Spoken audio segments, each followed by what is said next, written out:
Shabbat Shalom, or what's left of it. I hope that you guys are having a great Saturday wherever you are located in the world. I just want to talk to you guys. Well, I want to talk to Nigerian parents in particular this evening, if you will allow me. As a mom and as a grandmom, I understand. Trust me, I get the love and the devotion that mothers / grandmothers can have for their kids, their grandkids. Historically and traditionally speaking, we've always been a people, those of us of African descent, have always been a people that our hope has always been in the advancement of our children and our grandchildren and our predecessors, or those who will live on after us. And no one is more devoted to the children and the grandchildren than moms and grandmoms. Trust me, I know. Okay? And I get the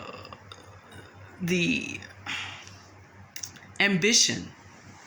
Yeah, it's love. Any real parent, mother or father, wants to see their children succeed and do better than them. You want to see the children succeed. You want to see your seed, your grandchildren, move further along in life than you ever did. I get it. I totally understand it. And when that desire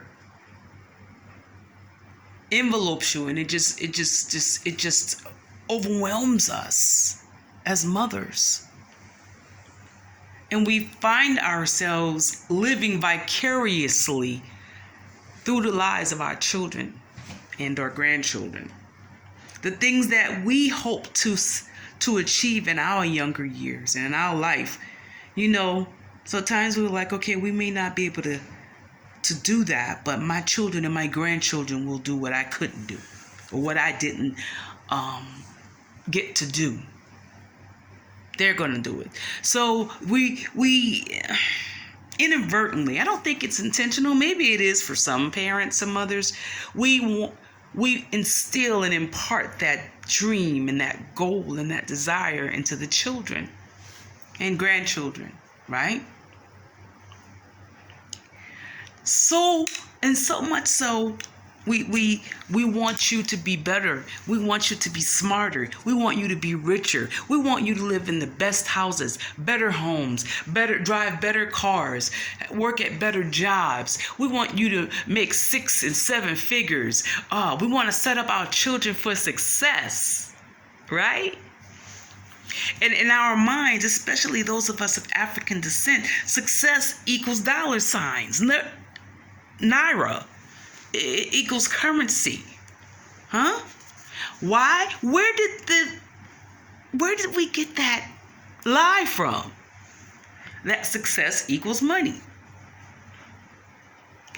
It is a lie from the pit of hell. And most of us don't even realize it or understand that. Money was not in the Garden of Eden. Money was not in the Garden of Eden. In paradise, there was no money. There was no purchasing power in paradise. You heard me? So, where did this thing called money, where did it come from? When do we first hear about money in the Bible? Genesis 25. After the fallen angels had infiltrated the human race and impregnated their wives, their human wives, with the Nephilim. Somewhere along the lines, and if you look it up in the book of Enoch, you know that one of the many books that the religious people that the Council of Nicaea took out of the Bible so that we wouldn't know certain things? I present to you, money was introduced and purchasing power was introduced after the flood and the infiltration of the Nephilim on the earth. It was the fallen angels that taught the people about a lot of things that they weren't supposed to be taught about. And one of them was purchasing power, money. Another one was makeup. Another one was dark arts, the construction of weapons as we know it. They didn't have weapons in paradise. All of that knowledge came from fallen angels. And I present to you that purchasing power, money, what will become known as money, was introduced after the flood, the infiltration of other beings in the earth realm. So yes, the creation of money, the creation of purchasing power. I'm going somewhere with this. Hang with me. The creation of purchasing power, right? The creation of money. That came from a dark place, and that came after the fall of man. None of these things was in paradise, so we didn't need them in the original plan of things. It wasn't until sin was introduced into the world and the world was spiritually dying, and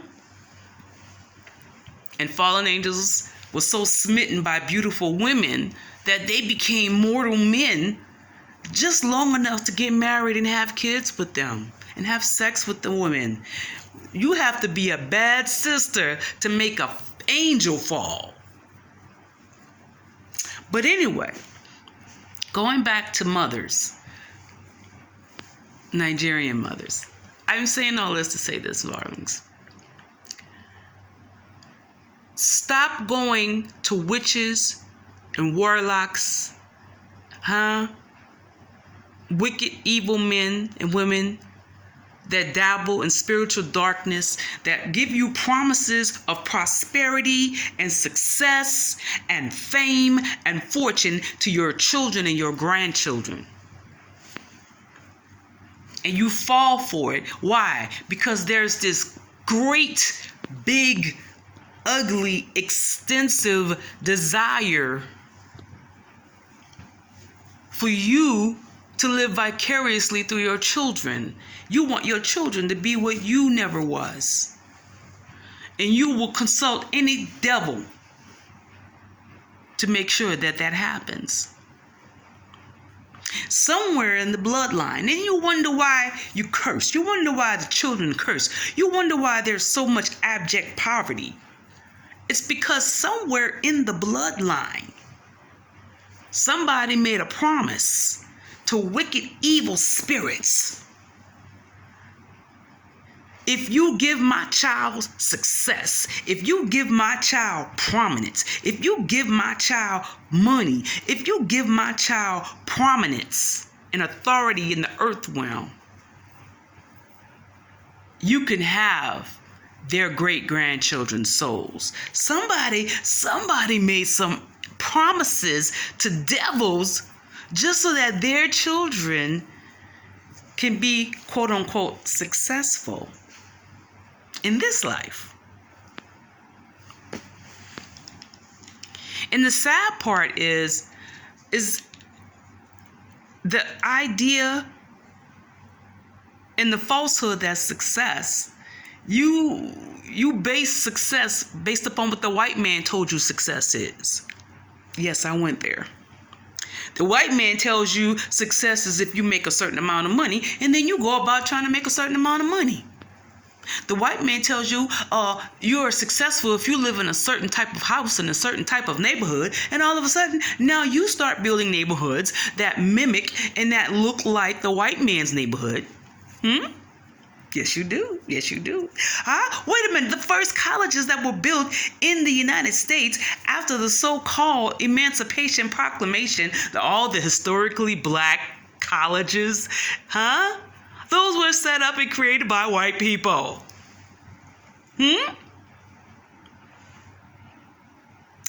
Wicked white people at that. Spelman, Morehouse was set up by Rothschilds. Wicked people. And because the white man tells you that having an education at Morehouse and Spelman is the equivalent of success. The people in the UK, they have all the. I used to admire them so much because they have such a distinctive accent, and I thought they were distinguished people, classy people. But they're not. Yeah, your lawyers and your judges put the little fake white wig on, just like them, to mimic them. Because why? Because the white man told you that's what justice looks like. And everything that come out the white man's mouth must be right, right? And so because you believe the white man over the Most High Yah, you consult dark spirits just like the white man did to get his. Oh, you didn't know? How you think he got all of that? He sold his soul. He sold the souls of his children. He slept with his children. Come on up in here. He sacrificed babies to get that wealth so that he could appear successful. Oh, you didn't know? You didn't know? Now you know. And everything that the white man says, and everything that the white man does, you got to emulate. Because that's the image of success, right? When you know deep down inside, mama, that this is wrong. This is wicked. This is diabolical. This is evil. But you did it anyway. And you placed a curse on the third and fourth generation of your seed. Just so that the children that came forth out of your womb could be successful. That's why your children are leaving the country that needs them to go and pursue success in another white man's land, Babylon. That's why your children are becoming Yahoo boys and Yahoo girls. Because somebody told them that success means money, and they'll go out and do anything to get that money. Including kill, including steal, including scam. Oh, you didn't know?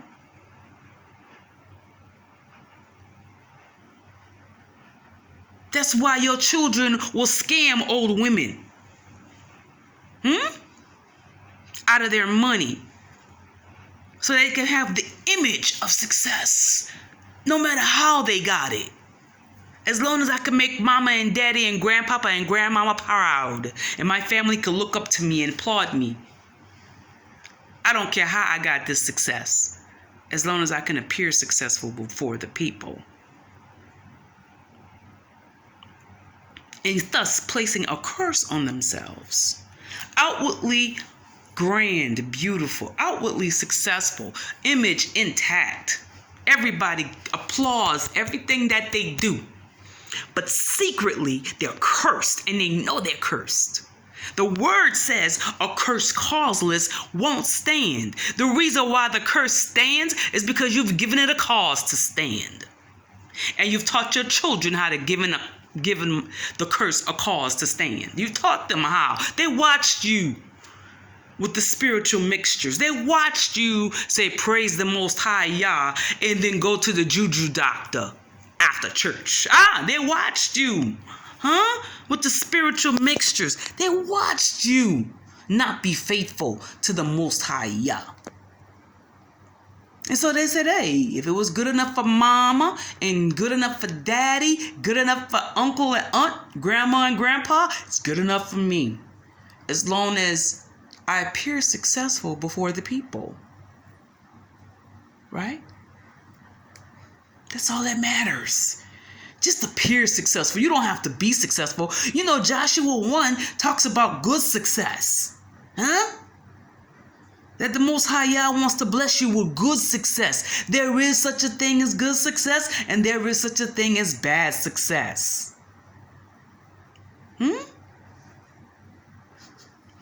Don't be deceived. Yah is not mocked. Whatsoever a man soweth, that shall he also reap. It does matter how you get to the top. It does matter how your child gets to the top. It does matter how your child get the image they got. It does matter how they got their success. And if you went to somebody who operates in dark forces just so that your child could be successful, you've cursed not just that child, but you've cursed their children and their children's children to the third and fourth generation. And then somebody in the bloodline further on down the line is going to have to get the revelation from the Most High Yah that they're going to have to repent for the sins of the father. The sins of the father? What were the sins of the father? Or the sins of the mother? The sins of the father and the sins of the mother was going to the Juju Jata to get success for their children. The sins of the mother and the father was sacrificing their children and their grandchildren for temporary comfort and success, so they could appear prominent and successful in front of the people, because that's what matters the most, right? You placed a curse on your seed. You did it. And you taught your children how to do it.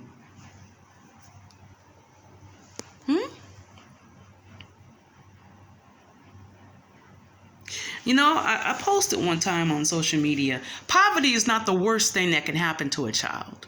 Now, don't get me wrong, poverty is wicked, okay? It's relentless. And I've seen the effects of poverty.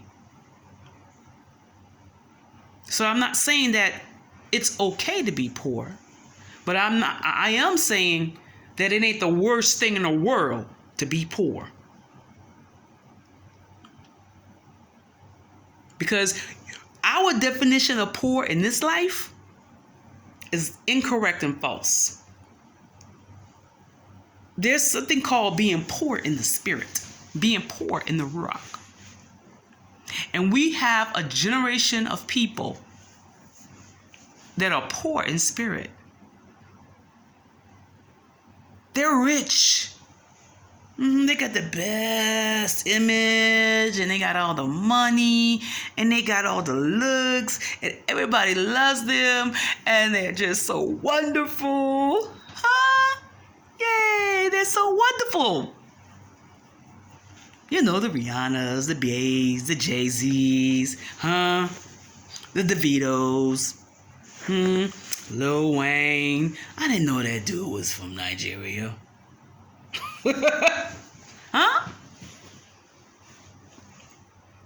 But what did they do to get what they got is the question.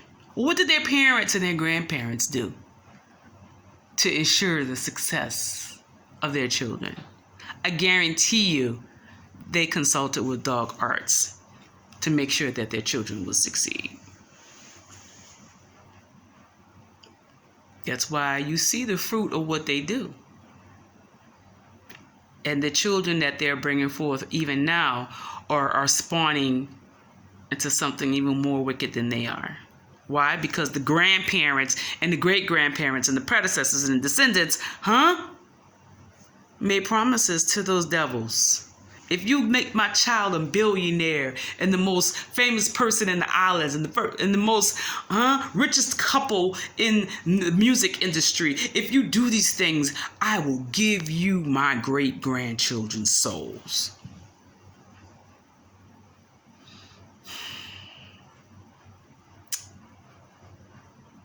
So I'm not talking just to Nigerian parents, mothers, fathers. I'm talking to all parents of African descent. We have to be careful. We have to be very careful.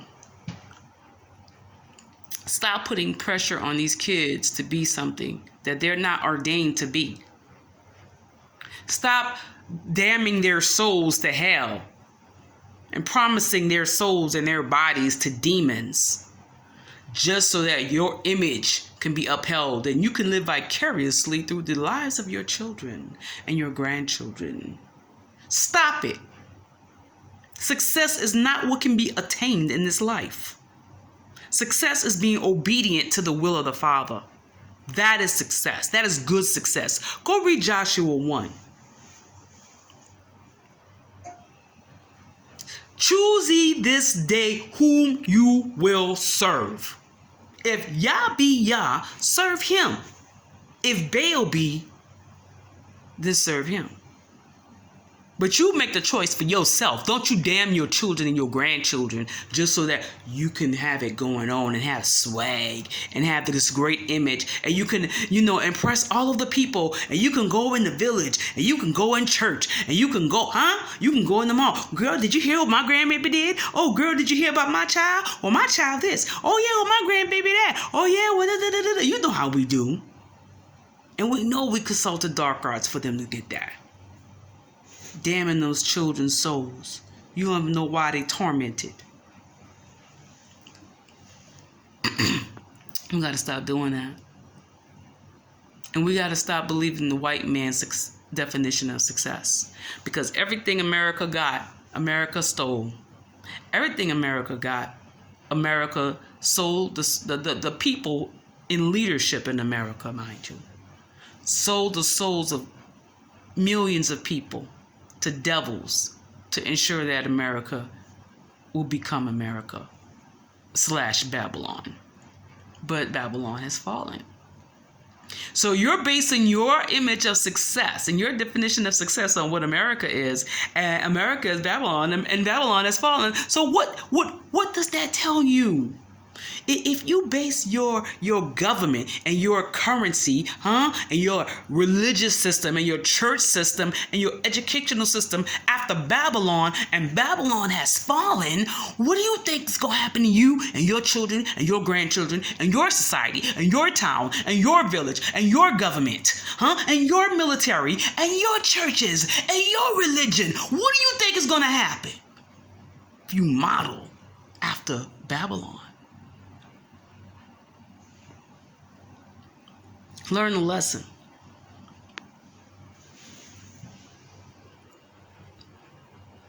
Learn the lessons. Success ain't what you think it is. Stop selling souls for success. Man's definition of success. Good success is when you obey the Father. Period. Tell your child, I don't care if you ever go to college. I don't care if you ever become famous. I don't care if you ever get in the office. I don't care about none of that. I don't care if you buy me a house. I don't care if you buy me a car. All I care about is that you do the will of the Father for your life. That's good success. I will be happy with you. I will be pleased with you then. Tell your child that.